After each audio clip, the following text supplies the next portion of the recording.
Hey guys, it's Nicole, and I am getting ready to start the Easter kit. The previous video to this will be posted down below. I'm using the Sketch Fusion sketchbook from Scrapbook Generation. I will also post a link where you can find that below as well. I mentioned in the video where I went over the supplies kind of what my sort of mental game plan for this was and why I need a game plan. I am better at working through large projects like this and sort of a self-initiated challenge of working through the same products over and over and over again. And I just kind of know that I tend to want to give up. So I try to set myself up for as much success as I possibly can. And so I will choose things that I know I would normally gravitate to. So in that video, I mentioned that Simple Stories is one of my favorite manufacturers, so the likelihood of me getting bored of that is lower by using one that I like. And then because I'm going with a themed collection, I'm also kind of going with themed photos and working my way through pretty much all of our Easter photos. For whatever reason, I think I only have one Easter event sort of scrapped and done. So I have lots and lots of photos to work with. And so the sketch that I am using, I am modifying it a tiny bit. Basically where you see the large photos end on the right, the photo block would have ended in the same width on the left. I chose to go ahead and push it all the way to the left edge in order to add a couple extra photos. The sketch showed 11 photos and I think I was able to do 13. So again, like I've mentioned before, in order to set myself up for success with things like this, I do things that I like and things that work for me.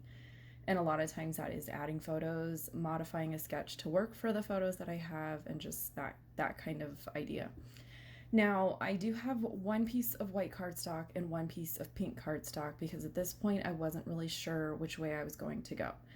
I didn't mention it in the supply video and sort of getting myself prepped, but I did kind of have in the back of my mind kind of this idea of attempting to use colored cardstock throughout this collection if I could, or if I wanted to, or if I felt like it looked good. I had already kind of been thinking about how much colored cardstock I currently have, and I really don't think I have as much as a lot of people do, just because it's never been something that I've really used a lot, and so I didn't really buy a lot. But it is one of those things where it's like, you know what, if I'm not going to use it, why store it kind of thing. So I don't know. I just kind of wanted to issue a challenge to myself to kind of see if I could use some of it. And I ended up going with this pale pink cardstock, which don't even ask me where it's from. If you want that detailed information as far as supplies goes, I don't know what to tell you. I think pretty much any manufacturer is going to have something similar. Most people probably have, a paper pad or a set of like mixed colored cardstock that you can kind of go with. I do think it is easier to use a color that is in the collection that you're using, or is even a muted version of one of those colors. And I ended up liking the end result. I think at first it was just so out of my normal kind of neutral background or even pattern paper background, but I just kind of went with it. The only issue that I did have was the 4x6 cutter part that I wanted to use with the cute little bunny is almost the same color pink. So I just got out another sheet of colored cardstock, mostly because, this is going to sound really dumb, but I just cut into this collection. Like, this is layout number 1. I have unlimited amount, not unlimited, but I have pretty much everything that I'm starting with that I could have used to mat that. But my hoarding mentality was like, don't waste pattern paper to mat a cut apart. Like, you're not going to see it, and you might want that pattern paper later on down the line when you're at layout number 11 and 12. So I went digging back through my colored cardstock, and I basically just found one that, again, coordinated with the collection and was also going to be enough of a contrast. This is an Easter collection, so there are a lot of pastel colors, but I do like the fact that it doesn't really lean heavy on pink or heavy on blue. Like, this is my son's, it's not technically his first Easter, but basically it's the first Easter that he participated in. Or no, wait. Yeah, sorry, forgot when the kid was born. This is his first Easter. So I did kind of choose maybe more blue, more masculine themed patterns for the strips, but then also because I'm using a cut apart that has pink on it and pink cardstock and pink strip, like, I don't know, I just kind of went with what I was in the mood to use. And I have to say that probably the first and second layout, I already know I'm gonna be really slow. I'm gonna struggle making decisions, and it's because there's just so much product to make a decision from. I noticed when I did the first Creating with Collections series that by the time I had gotten maybe the first 4, even 5 layouts done, it was kind of becoming easier to make decisions based on what I had left over. So it wasn't like unlimited choices of paper when I'm matching it to a sketch. It was like, no, this is what I have left, so what sketch will work with that? Or I really want to use this sketch, what photos do I, or what paper do I have left that still spans, say, a 12-inch length? But I don't know, I think it's just the sort of panic phase at the beginning where you don't want to cut into everything, like you're not sure what you want to use. So knowing that that was where my mood was, I just made sure to kind of take breaks, walk away, come back, really figure out decisions and stuff like that. Now, I did on this one stick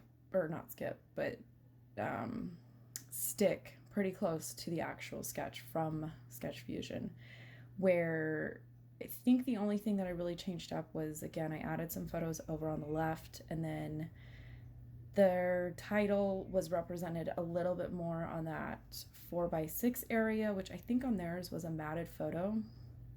I'd have to go back and look. But I knew that the title was going to come down here on these strips, and a lot of times when you have pattern paper in rows like that, no matter what color you pick for your letters, like they just kind of get lost there. So a trick that I like to use is I will just cut a doily in half and then build my title and embellishments on top of that, and it just kind of gives it sort of a resting place and somewhere for it to sort of be more prominent. And I am using some alphabet dies for My Favorite Things. I shop their retirement sales, I shop their general sales, and I tend to buy things that are like basics, things like alphas, their stack shapes, tags, like pretty much things that you can use on layouts and cards, because I feel like you're kind of getting a little bit more on a more expensive item like that. And I did this in the other series where I kind of made my own chipboard things. So for this one, I just kind of have a bunch of neutral scrap cardstock that I'm keeping in a page protector, just in a bucket on my desk. And I just went through that and pulled out a sheet of white cardstock, and I ran it through 4 times for the white layer, and then I'm gonna go ahead and do one more layer of the pattern paper. And even just trying to figure out which pattern paper I wanted to make the letters out of, I feel like took me the longest to make a decision, because it was just, I think because there's just, you've got 10, 12 sheets of paper that hasn't been cut and you're scared to cut it, and you don't know where you're going to end up 10 layouts from now. Like, so I just I took this sheet that had like the little images of like all the papers, basically the one that comes on the front of the collection. I just took that to my layout and kind of played around with a couple different color combinations and ended up just going with the yellow polka dot, which happened to be the B side of the 4x6 cut aparts. So when that happens, I basically just decide which cut apart do I like the least, and that's the one that I will cut off, and I will use the yellow side to die cut. So I've already used it to die cut a title. I put it in my tray where I've got all my embellishments and stuff so that I can go to that first. Basically, the next time that I want to die cut something, for, you know, making my own embellishments or even making more letters, that kind of thing. And then I went with these navy pink fresh, like little mini puffy alphabet stickers. I did end up using this Nuvo glue to glue those down as well, but I cut it out of the video just because it was so annoying. Like, they just did not stick. Like, they were stuck pretty good on the clear sheet that they come on, and then it was like as soon as I touched them, they were like, no, we don't want to go anywhere. So it took me a good 15 minutes of just gluing and lining up letters, and I didn't think you guys wanted to like stare at the back of my head, so I went ahead and took that out of the video to save you guys some watch time. And then I just took a couple of the die cuts, which I have to say, putting them on just some cardstock and being able to quickly flip through all of the die cuts at once was definitely genius. So I'm going to thank my friend Heather for showing that with her Doodlebug collections, because I feel like it was just so less annoying than digging through like a bucket of die cuts. So this is what I'm talking about. So I was able to just pull those out and kind of pick and choose what I wanted to use.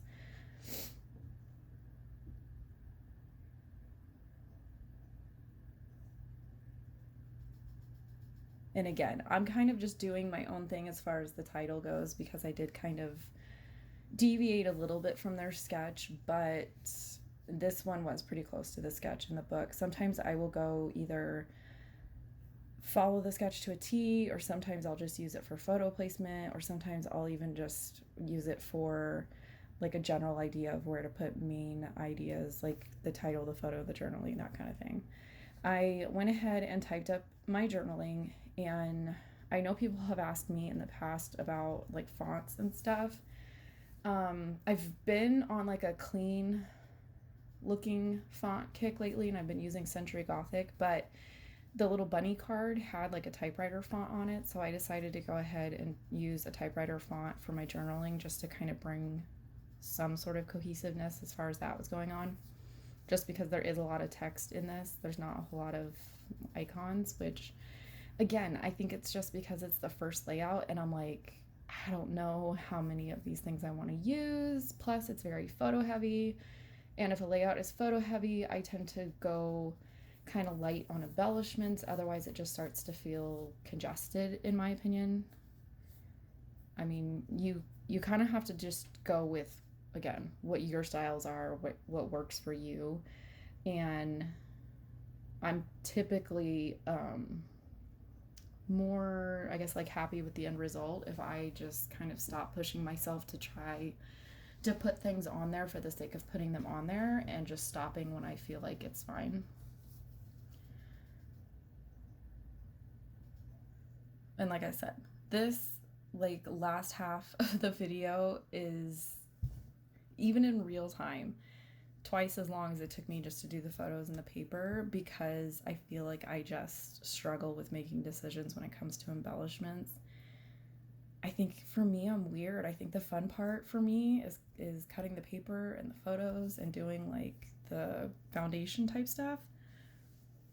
I don't know, the other stuff I'm just like, what do I do?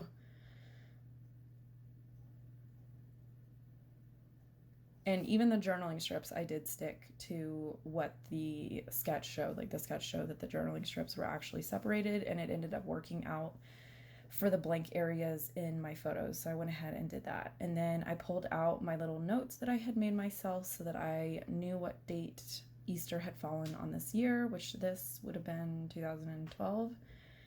And I went ahead and stamped the date on one of the die cuts.